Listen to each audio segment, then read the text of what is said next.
The Doom 3 Canon Theory. How the most overlooked game in the franchise became the secret foundation of everything.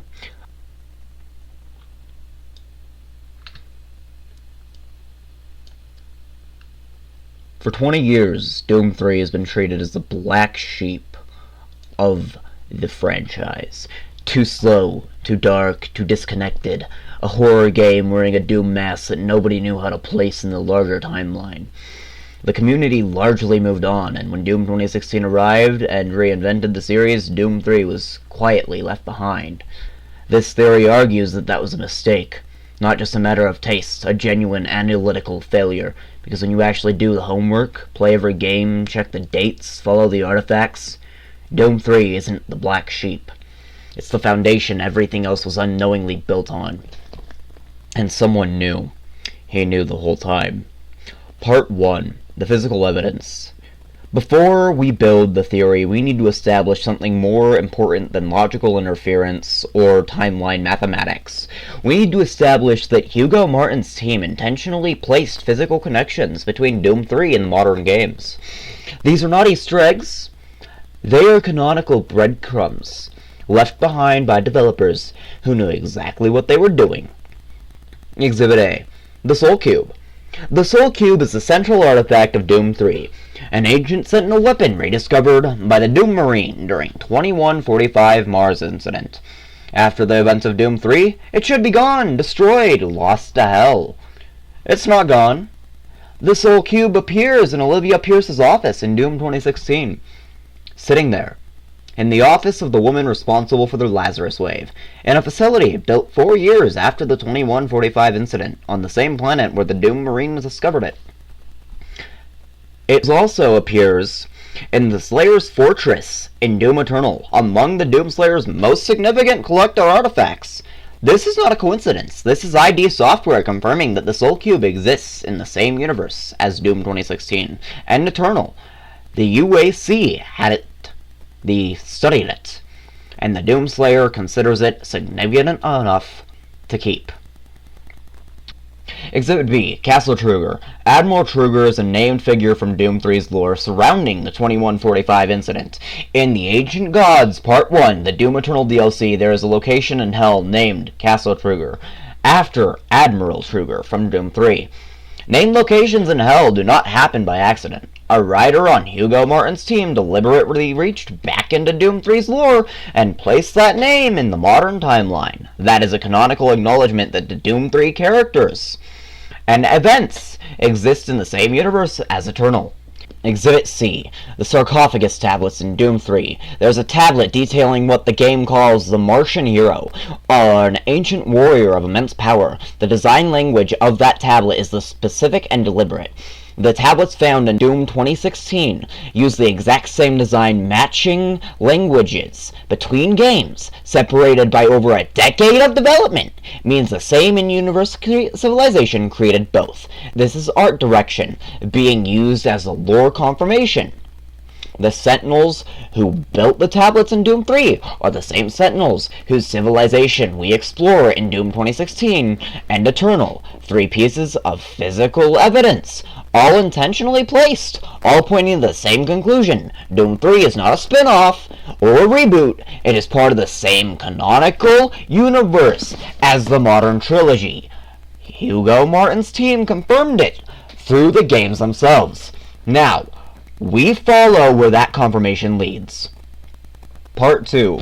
The Definitive Chronology. Before we get into the theory itself, we need to establish the timeline. This is where most lore discussions fall apart. People start from 2016 and walk backwards, or they ignore the dates entirely. We're starting from the numbers the games actually gave us. Chapter 1. The Era of the Mortal. 2145, Doom 3. The year is 2145. The UAC Mars Research Facility suffers a catastrophic containment breach. Demons pour through the portal from hell. The base falls within hours. In this chaos steps the Doom Marine. Note the title carefully, not the Doom Slayer, not Doom Guy.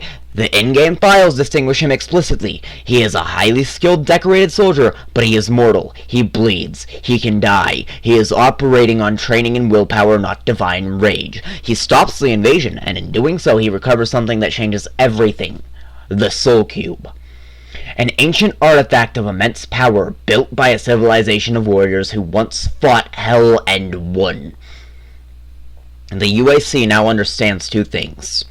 First, Hell is real, accessible, and represents an infinite energy source. Second, standard human soldiers, even exceptional ones, like the Doom Marine, are too fragile to police this energy source indefinitely. They need something else, something beyond human. Chapter 2. The Search, 2146 to 2148, The Gap. Here is where the theory begins to lock in. There's a 3-year gap between the events of Doom 3 and the infrastructure we see in Doom 2016. Most people assume nothing significant happened in that gap. They are wrong. Samuel Hayden and the UAC begin reverse engineering the Soul Cube. What they find inside its data is extraordinary. Records of a warrior, a Hellwalker, a being who fought alongside an ancient order of Sentinel warriors and who was, by all accounts, something beyond human. Something that Hell itself feared. Meanwhile, and this is critical, that same warrior is currently active in the Sentinel dimension. The original Doom guy, after the events of Doom 1993, Doom 2, and Doom 64, has crossed into that dimension. He is going through Divinity Machine. He is fighting the war we see depicted in Doom, the Dark Ages. He is becoming divine. These two things are happening simultaneously. The Doom Marine's 2145 incident and Doom Guy's Dark Ages war are concurrent events in different dimensions. Hell was fighting a true front war, and nobody in the lore community ever connected those two fronts because they never placed the games on the same timeline.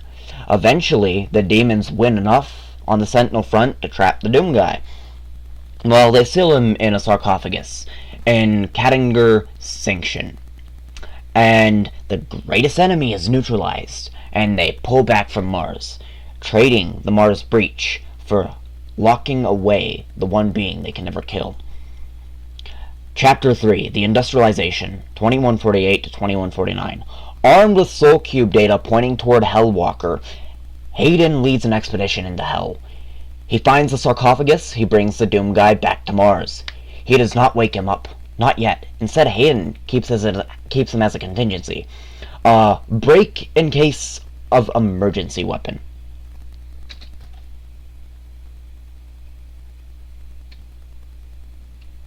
Chapter 3, The Industrialization. Armed with Soul Cube. Chapter 3, The Industrialization, 2148-2149. Armed with Soul Cube data pointing toward a Hellwalker, Hayden leads an expedition into Hell. He finds the sarcophagus. He brings the Doom Guy back to Mars. He does not wake him up. Not yet. Instead, Hayden keeps him as a contingency. Break glass in case of emergency weapon. Well, the UAC builds the massive Argent energy infrastructure we see in 2016. The towers, the refineries, the entire industrial complex, siphoning energy from Hell. This also explains one of the most common questions about Doom 2016. Why is the facility so dramatically more advanced than the 2145 base? The answer? 4 years of integrating Soul Cube Sentinel technology into human engineering. The Doom Marine handed them the blueprint without knowing it. Chapter 4, The Era of the God, 2149, Doom 2016. Olivia Pierce triggers the Lazarus Wave. The mortal defenses fail instantly, because mortal defenses were always going to fail instantly. That was always the lesson of 2145. Hayden wakes up the Doom Guy. The Doom Slayer tears through Hell. The rest is history. The Doom 3 Marines started this chain. Without the 2145 incident, there is no Soul Cube data. Without the Soul Cube data, there is no expedition to Kattinger. Without that expedition, the Doom Slayer stays entombed forever, and humanity loses in 2149, the same way it lost in 2145. Part 3. Hayden knew. This is the part of the theory that transforms Hayden from morally ambiguous to genuinely monstrous. And it is the part that the games most support strongly through implication. What Hayden found when Hayden reverse engineered the Soul Cube and traced its origins, he wasn't just fighting data about the Doom Slayer. He was finding the complete record of the 2145 incident. He was finding the Doom Marine service file. He was finding the name of the soldier who handed him everything. Hayden is meticulous. He replaced his own body with a machine to keep his mind running. He does not lose records. He does not overlook details. He knew exactly who the Doom Marine was. He knew what he did and what it cost him. The Resurrection of Evil, the second tour. The Doom Marine does not stop after Doom 3. He goes back in. This is the Resurrection of Evil, the expansion that most of the lore community ignores entirely. In Resurrection of Evil, the Marine recovers the artifact, essentially Hell's answer to the Soul Cube, a demonic weapon with immense power that feeds on its user. He wields it through the entire expansion. He fights harder, and faster, and more aggressively than he did in Doom 3 itself. The game tonally shifts. It stops feeling like survival horror and starts feeling like Doom 2. Faster, angrier, more forward. That tonal shift is not game design drift. It is the artifact doing what it does. It is changing him.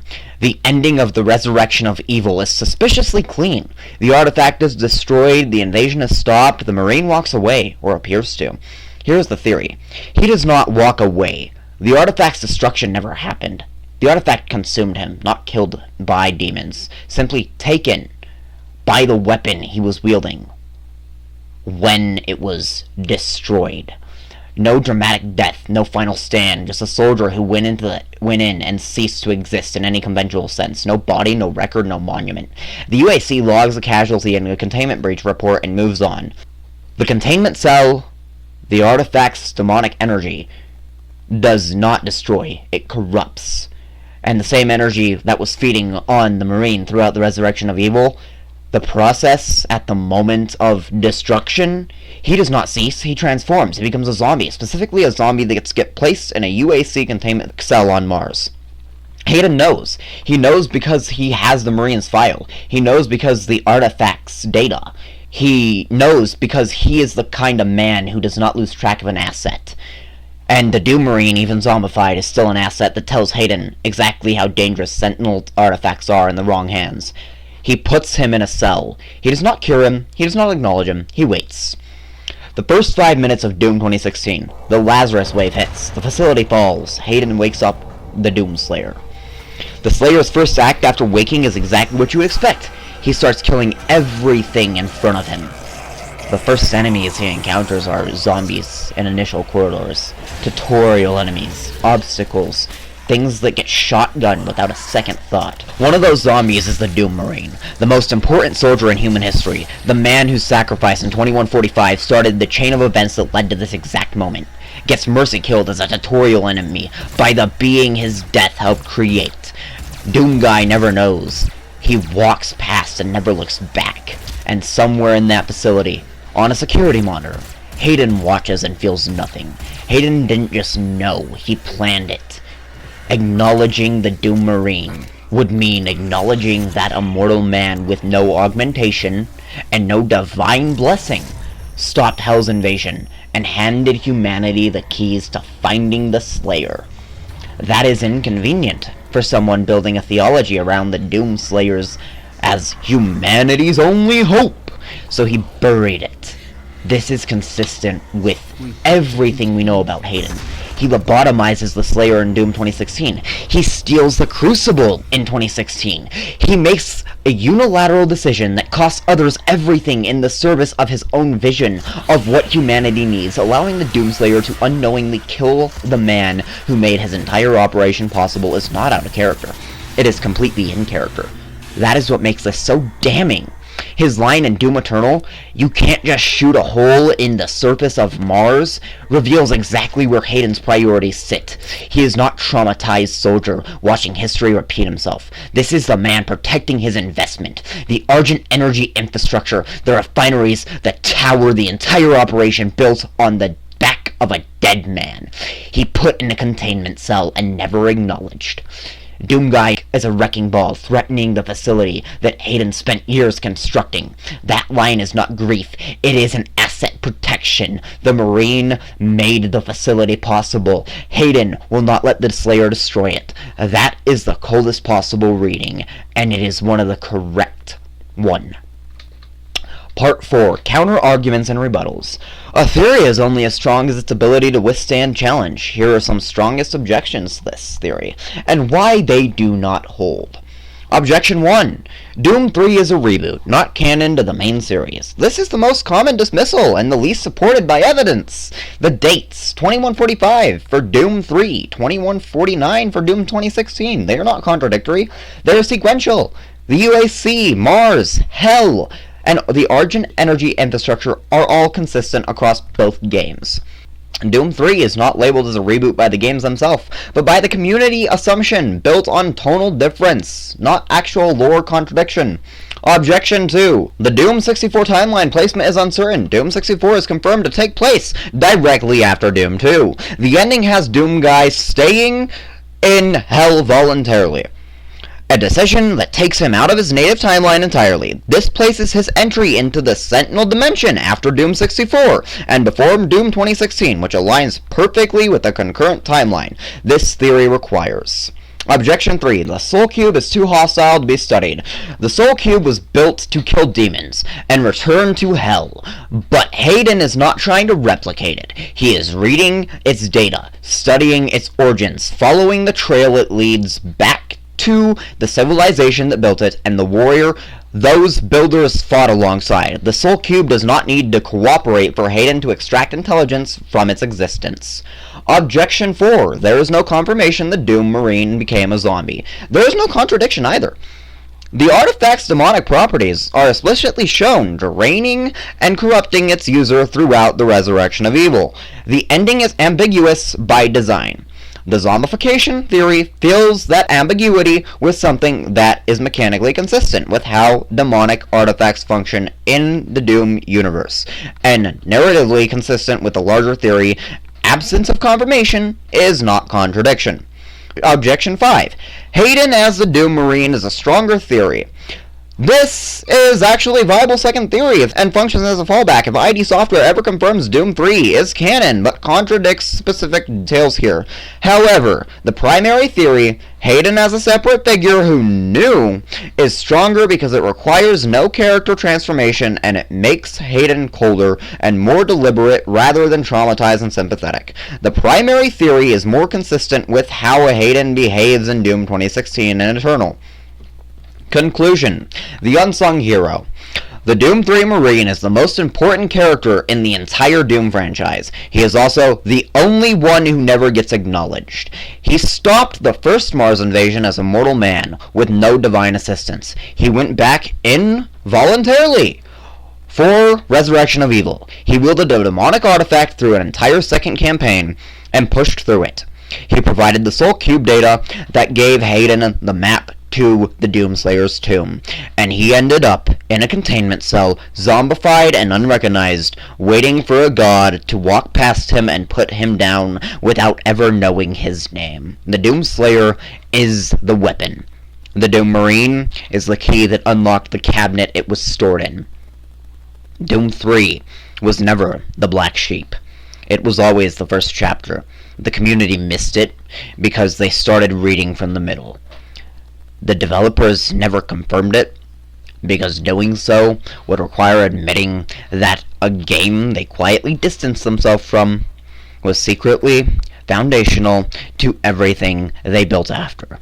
Hayden knew, and he made sure nobody else ever would. This is a fan theory. It is built from primary sources. Every game in the franchise, played in full with attention to dates, artifacts, tonal shifts, and the spaces between official canon. It does not require ID Software's confirmation to be internally consistent, and it is more internally consistent than anything ID has officially produced to explain Doom 3's place in the timeline.